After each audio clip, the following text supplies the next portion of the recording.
That is a good job, Kyle. You got 100%. Okay, I knew he was telling me.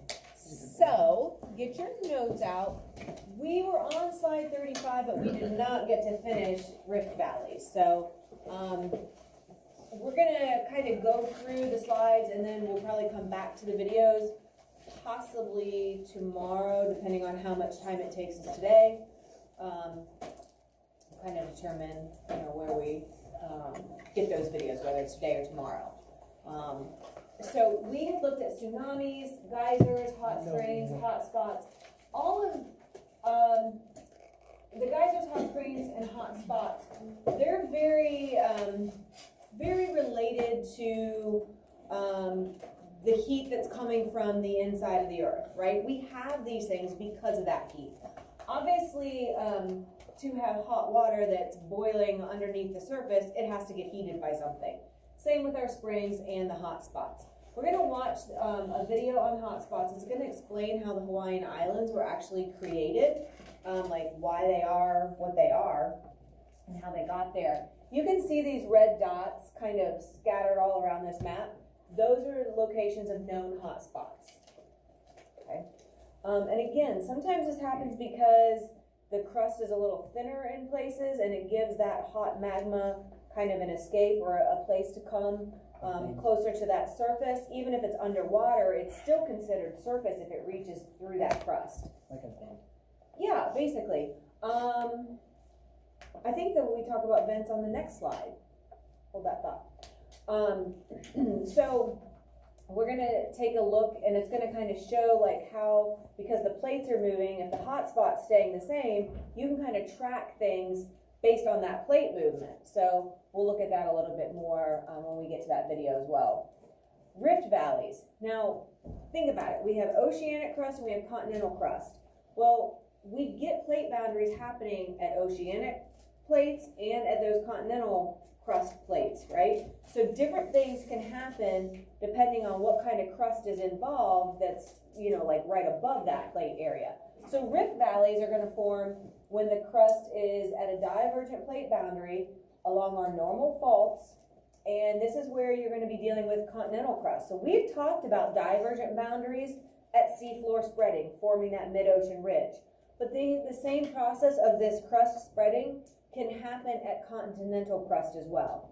So remember, our continental crust is a lot thicker. And so if you have this thick continental crust right here, and it starts to spread, it's going to just kind of get thinner right in the middle. Like it's not going to like totally separate and form like a gap like the mid-ocean ridge will form with seafloor spreading. So whether it's continental crust that's dividing or whether it is our oceanic crust that's dividing, it's the same process, but because the oceanic is so thin, it just separates. The continental is so thick that it just kind of gets thin in the middle, and you can kind of see that from this picture. So I love Laffy Taffy. I love it. It's hard to find Laffy Taffy. Like you don't see it at the store as much anymore. I know where to get Laffy Taffy. Where? Canada was like a full concession stand. Dang it. See, it's usually at concession stands. Sam's Club. Really? You get like big bins of them. Like the little mini ones? Yeah, like the little mini ones. You got like 2 jugs in them. But don't eat them in the summer because they get melted and then they're like really hard to eat. That would be hard. So here's the thought. Like if you've ever seen the big ones, sometimes they'll have at gas stations. They have the big taffy. If you pull them, what happens to the taffy in the middle right before it rips? What happens? It gets thinner. It's really, really, really thin. And in my mind, I guess because I love Laffy Taffy and like just popped in my head, like the crust for continental crust, that's kind of what's happening. Like it gets pulled, pulled, pulled. You need to take your headphone out there. Thank you. It gets thinner and you can kind of see that in the picture. So it doesn't totally rip or crack, okay? But what it does is it just kind of gets thinner. And so we call that process a rift valley. So really, divergent boundaries, if you think about things dividing, it makes sense that something's going to kind of pull apart. And if you think of that Laffy Taffy, it's getting thinner, okay? So it kind of explains that here. The crust is so thick that when it spreads, the middle doesn't really open up and new magma isn't going to fill it. It's just going to get really thin, and you'll see that. And we'll watch a video, actually a couple of videos showing this process. Okay, so ocean vents, sometimes they're called like hydrothermal vents. Hydro meaning water, thermal meaning heat, but they're basically just ocean vents. And basically, it's a result of seawater that kind of drips down through cracks in the crust. And then that then that water that's dripped down is going to go right there close to the magma. It's going to get hot, it's going to get heated up, and then it's going to kind of come back through that same opening, or if there's other like weak or like cracks somewhere close by, it can even go up through those cracks as well. Okay, and so this happens usually a lot of times at our subduction zones for convergent boundaries, or at divergent boundaries where you get that pulling apart, because you have that, you know, there's kind of like the crust is a little bit weakened there, and so those cracks are more prevalent there. Okay, and you can kind of see it there, and so you get this cold water from the ocean, because like, you know, the deeper you go in the ocean, the colder it gets, because it's getting farther and farther away from that sunlight. And so the deeper it goes, the colder it is. So if you get this really cold water that is dripping down through the cracks in the crust, and then it gets close to that magma and gets superheated, well, it's going to warm it up and it's going to shoot it back up, and that hot water is then going to mingle with the cold water at the ocean floor, right? So if you think about like a register vent in your house, right now it's nice where the heat, you know, you can stand over it and you get that supply of heat. The heat coming up is warmer than the cold air of the room. Right? So the same process, the hot water coming up through that crack is a lot warmer than the cold water that it's kind of going into. And a lot of times it'll look kind of smoky, or like change the color even a little bit. And so sometimes it can look really dramatic. Sometimes there's some minerals and things that go up with the water that it kind of takes up from the magma with it. So it kind of adds some extra minerals. And so you can get some really, really cool, unusual type of little ecosystems there, because things are able to live there that aren't able to live in the ocean area where there aren't these vents, because you have this warmer water, you get this little influx of minerals that can come with it. And so sometimes you'll get like these different little colonies, and the video that we'll watch will kind of show some of that. But it's pretty cool because they're very unique. And so it's only going to be right there where that ocean vent or that hydrothermal vent is located. You go a little ways from it and there's probably absolutely nothing that's living down there. So very cool, very unique little mini ecosystems. Sometimes the water is almost 700 degrees Fahrenheit that gets shot back into that really, really cold water at the bottom of the ocean, right there at that ocean floor. So extremely hot. All right, so island arcs. These are islands that form, they call this an archipelago, which is like just a collection or a chain of islands.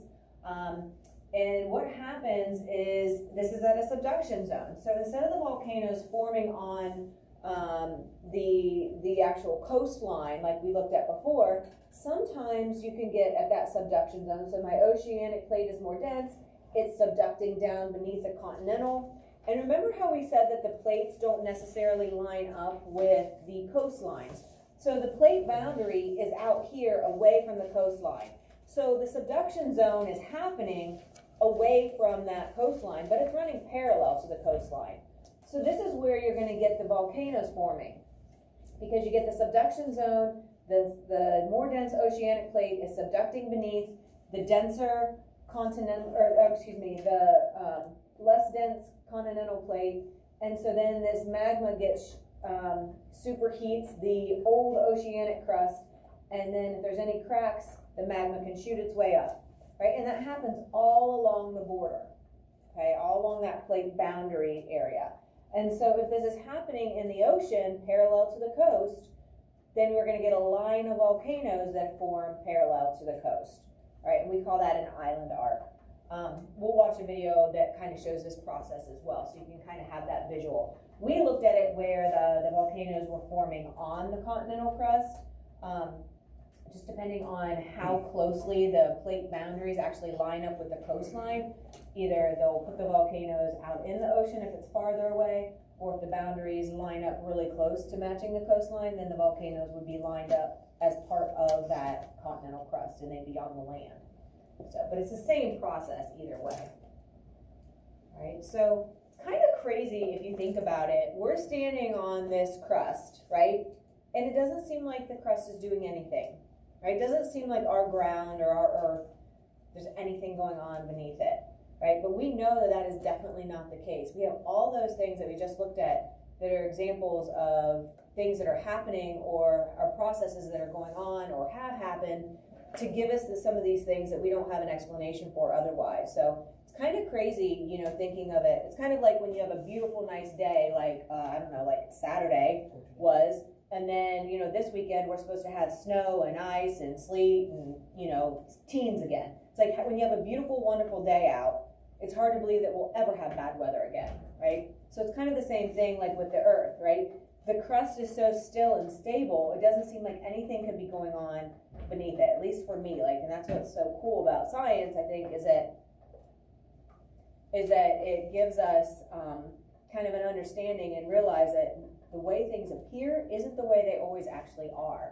So here's some areas with extremely high tectonic activity and some special features. So we call this, and you're going to be putting your numbers right on that slide. I think that's all you're filling in on that part, are the numbers. So the Ring of Fire, the San Andreas Fault Line on the west coast here in California, the Mid-Atlantic Ridge. So here's the Mid-Atlantic Ridge. So we said that it went from basically the southernmost point to the northernmost point and basically cuts that cuts the Atlantic Ocean in half. Right? It's pretty much the whole north to south length of our Earth there. We have the Mariana Trench over here off the coast of Japan, the Hawaiian Islands, and finally this New Madrid fault system, which is the most active that's east of the Rocky Mountains. And we'll take a look at these 6 because they're kind of special. So number 1, did I go too fast? Did you get the numbers marked on your map? Okay. So the Ring of Fire is an area where a large number of earthquakes and volcanic eruptions occur in the Pacific Ocean. So to kind of orient you where you're at, here's South America, here's North America, here we have Asia and Australia. So this Ring of Fire is all along there. Okay, anybody else hearing a little Johnny Cash in their head right now? I fell into a burning ring of fire. Come on, you guys are looking at me like, yes, no? You said that. No Johnny Cash fans? Now that you said the Johnny Cash part. I've never heard of him. What? Oh my gosh, man, we're gonna have to play a little Johnny Cash. Get you educated. I love this picture of it because it looks like it's kind of on fire. Think about it. If you have all this tectonic plate movement, that's where there's going to be, whether it's convergent, divergent, whatever, you're getting something going on, right? And so this ring is showing where you have a lot of earthquake activity and you get a lot of volcanic activity, right? So all along, and really if you think about it, it's about kind of touching about half of our continents, right? It's the western side of the North and South America, and then it's the eastern side of Australia and Asia. So really, it's affecting about half of our major continents. Okay, this is a big one for the United States, the San Andreas Fault Line. Who here has seen the movie San Andreas? Has the rock in it? It's probably like, oh gosh, maybe like 4 or 5 years old now, maybe older. I don't know. I lose track. Is it on? Only 1, 2. What? Oh, sorry. I thought you were saying that you'd seen it. Thank you. Tell me to move. I'm not sure. It was at one time. It was on HBO for a while. HBO Max. I don't know. Yeah, just look. It's pretty good. It gets a little Hollywood, but the beginning is really good science, and then it goes like way Hollywood, but it's good. Okay, so obviously the San Andreas is at a transform plate boundary, and so this is a strike-slip fault line. And it goes 800 miles through California and is basically responsible for the reason why California has a lot of earthquakes. Have you guys, sometimes in 8th grade, you guys read about the devastating earthquake in San Francisco. Is that, no, hasn't happened, okay. Sometimes like in language arts you guys talk about that and read something, but maybe not yet or maybe not this year. Anyways, if you do, you know, it's because this San Andreas fault line. But it's the tectonic boundary between what we know as the Pacific Plate and the North American Plate. And so you can see this mountain, like we know the strike slip is where one is going faster than the other, or maybe they're traveling in opposite directions. So this used to be right here, so it was like just like a normal mountain peak, and it has shifted. And so now this is relatively new, so there's no vegetation. You can tell that like you're just kind of seeing like the inside of this mountain peak. Yeah, it has shifted. You can see kind of the road has shifted there as well. But yeah, if you watch San Andreas or you go home and try to find it, then you'll see a big version of this in the movie. Yes? How long does it take for like a mountain to do that? So, I'm not sure. That's a good question. Depending on, like, if this was like the result of an earthquake or, you know, if the plates are just slowly moving, they move about just a few centimeters a year. So like this would take a long time, but the movement is what causes all that pressure, and then eventually it can't hold it anymore. So I'm guessing that this would have been caused like after an earthquake event. So yeah, but I mean, that's a pretty extreme one. Usually it's not, you know, a whole lot, but just think about it. If that would happen like where a building's foundation is, you know, it would cause that whole building to fall apart. Or if there's anything built over that exact location, can definitely cause some major issues. So the Mid-Atlantic Ridge is a special form of a mid-ocean ridge, right? It just has a special name because it is so magnificent and so ginormous, 10,000 miles, okay, from the Arctic Ocean all the way to the tip of South Africa. That is huge. Again, that's like the whole like expanse north to south if you're looking at our globe, right? That's pretty impressive. So obviously this is formed at a divergent plate boundary for oceanic plates, and so you're getting that seafloor spreading process, and so as the plates are pulled apart, because the oceanic crust is thin, there's that gap, the magma is then able to fill it in, and then that warm magma gets cooled and hardened and forms that ridge, and over time it kind of builds up and up. So it's basically like this underwater mountain range that runs that whole length. So that's a huge, you know, divergent boundary happening all the way up from south to north, or north to south. All right, so you can see it here. So all of this is dividing all the way up. Yeah. Good. That's finally I got a good reaction. It's huge. It's amazing. Whoa. Yeah. Yes. Crazy. You know, like split apart. No. Because the magma's there to fill it in, right? Yeah. And the magma's never really getting used up because at the subduction zone, that old crust then gets recycled, so we're never using up all of our magma. At our seafloor spreading at the mid-ocean ridges, we're returning it through our subduction zones at a convergent boundary. So it's kind of a nice system, right? Unintentional, but it works. After testing, we will watch a couple videos on the Mariana Trench. This is very, very cool as well.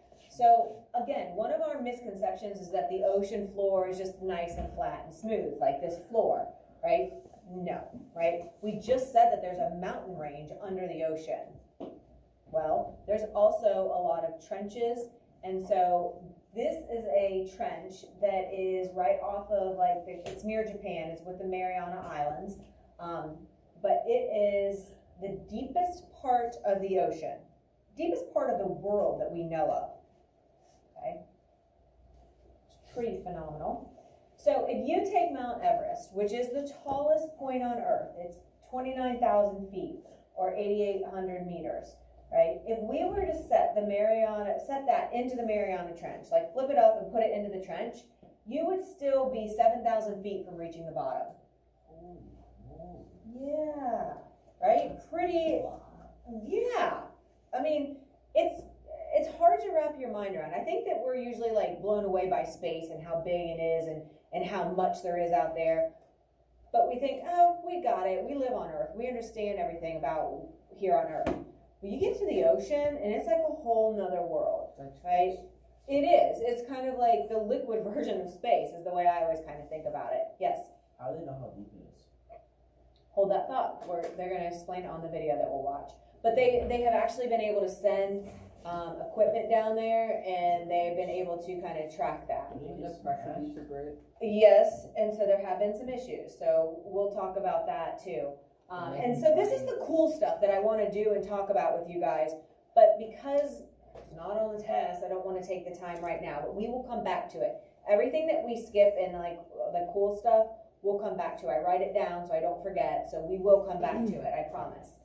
But yeah, it's pretty amazing. But this was actually formed at a ocean-to-ocean subduction zone. So you would kind of think, oh, it's going to spread apart at a divergent boundary to make this big hole, this big opening. What actually happens is you have an ocean plate and an ocean plate, same density. So it's like a battle of densities, and they just keep pushing each other, and they basically like collapsed in on themselves. So they collide at a convergent boundary, but one doesn't subduct. They're equal densities, so they just keep going down and down, and that's how the trench is formed. Yes? Okay. Please.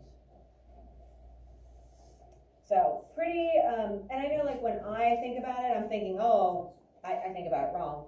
Divergent, pull apart, you'd get a big opening. Well, if that was happening, then the magma would fill up, right? So it's really a subduction zone where they're coming together.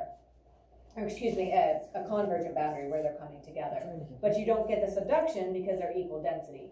So this is like where if you flipped out Mount Everest upside down, it would fill this depth, and you still have this much more to go. Okay, this is the depth of where the Titanic was found. And if you've ever seen that movie, like where they're showing the footage of them like going down and finding the actual wreckage and stuff, it seems like it's at the like way deep, which it really is. But considering the actual deepest part, it's just kind of like right there at the surface. Okay, let's look at the Hawaiian Islands here. Has anybody been to Hawaii here? I want to go, but Very cool. Was it awesome? No? It was. I was very little when I lived there. Oh, okay. Did you have somebody in the military there? Yeah, my dad.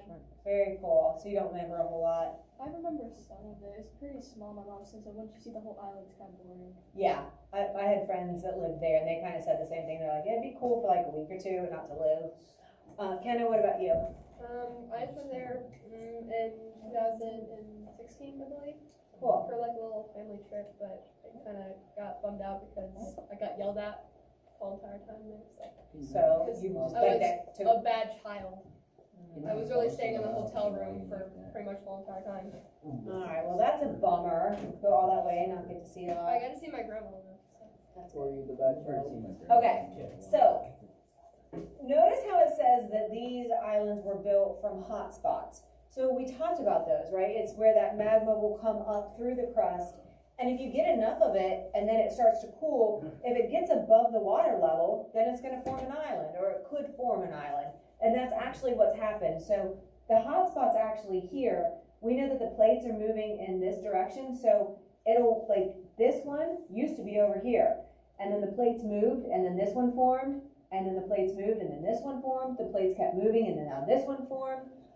So the video will show this really well, but this is a really cool kind of process, and it's right there in the middle of the ocean between, you know, the United States and Japan, basically, right there in the middle. So it's not that somebody was like, oh, this would be a cool vacation spot, let's build some islands. No, they were just there, found them, we're like, whoa, these are pretty cool. So this is the largest and most isolated chain of islands in the whole world. So there are other chains of islands, like the Galapagos off the coast of Ecuador, but they definitely are not very isolated. So definitely the Hawaiian Islands are out in the middle of nowhere, literally.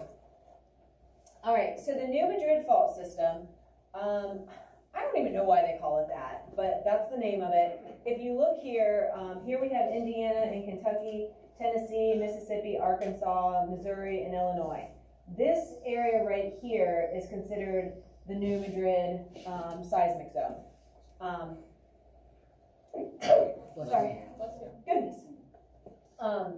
So there's actually two types of faults here. We have the strike slip and the reverse fault. Obviously, you're doing something, so maybe just try to breathe. Just be there and breathe. Okay. So strike slip would be our transform boundaries. Our reverse fault would be our convergent boundaries. Okay. And so both of those are found there. So we have some strike slips and we have some colliding happening. All right.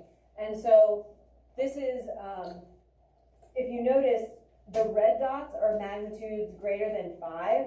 So those are pretty big earthquakes. Magnitudes of 4 or 5 in that range are the yellow ones. So definitely more of the 4 and 5, which are pretty moderate. It's usually like 10 is like the highest on the Richter scale, and which is the measuring scale for earthquake strengths. And then 1 would be the weakest. So kind of that mid-range, which would be enough to do a little bit of damage, probably nothing extreme, but you would definitely feel it. You would definitely, you know, see a little bit of the after effects, but nothing, you know, catastrophic, thank goodness. But again, this, besides being east of the Rocky Mountains, this is definitely the area that gets the most earthquake activity. So that's why here in Ohio, we don't get earthquakes really, right? I was in Oklahoma, I don't even know, 5 or 6 years ago for a horse show, and we were in the Coliseum, and they have a big Jumbotron, and like we were in there, and all of a sudden, like the Jumbotron started moving, like swaying. We were all like, what's going on? Like, it was like the most like disorienting, like you felt real dizzy. It was kind of like, what's going on? It only lasted like a minute, and later on we went back to the horse trailer and had the news on, and they said that an earthquake had hit, and we're like, oh my gosh, that's what it was. And it was just nuts because, you know, they don't really get very many earthquakes there either. And that was the first time, and I guess I was in an earthquake. It didn't really, like, it didn't damage anything. But I mean, think of like, if you've ever been in like a giant arena, like a basketball arena or something like that, or even a football arena. I mean, it was that same kind of thing where you had that giant Jumbotron, and all of a sudden, like, it was noticeably swaying, like you were on a boat, and then, like, it just kind of slowed and stopped, and we were kind of like, what was that? Never even considered that it was an earthquake. Pick up with us tomorrow. Question? No? Okay. All right, see you guys tomorrow. Oh, yeah. Yeah, the Bahamas. Huh? There are archipelagos, right? The Bahamas.